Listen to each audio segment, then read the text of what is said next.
చేస్తుంది. భయము మనిషిని కృంగదీస్తుంది. భయము మనిషిని పిచ్చివాణ్ణి చేస్తుంది. అయితే ఈ భయాలన్నిటిలో నుండి దేవుడు మనల్ని విడిపించడానికి సమర్థుడు, శక్తివంతుడై ఉన్నాడు. ఆయన మనల్ని భయం నుండి విడిపించాలి అంటే మనం ఆయనకు మొరపెట్టాలి. ఆయన యొద్ద విచారణ చేయాలి. ఆయన చెప్పే మాటల ప్రకారంగా మన నిర్ణయాలు ఉండాలి. ఆయన చెప్పినట్లుగా మనం నడుచుకోవాలి. అప్పుడు మన మార్గమును సరళం చేస్తాడు, మన పనులను సఫలపరుస్తాడు. ఎలాంటి భయము లేకుండా ఆయన మనల్ని క్షేమంగా నడిపిస్తాడు. ప్రార్థన చేసుకుందాం.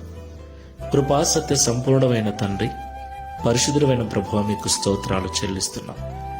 నిజము తండ్రి, ప్రతి దినం ఏదో ఒక భయము మా హృదయంలో మెదులుతూనే ఉంది. మాకు గుబులు పుట్టిస్తూనే ఉంది.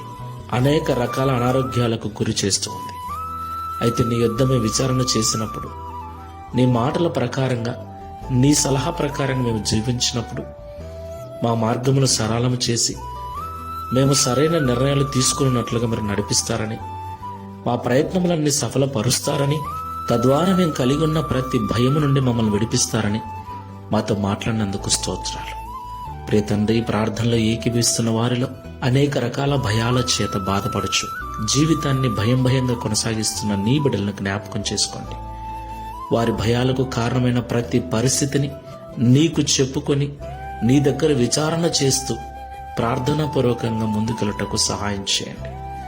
తద్వారా వారికి ఉన్న భయాలన్నీ తొలగించి నీ నామాన్ని మహిమపరచునట్లుగా ఈ వాగ్దానమును మా అందరి జీవితంలో నెరవేర్చమని యేసు క్రీస్తు వారి నామములో ప్రార్థిస్తున్నాము తండ్రి.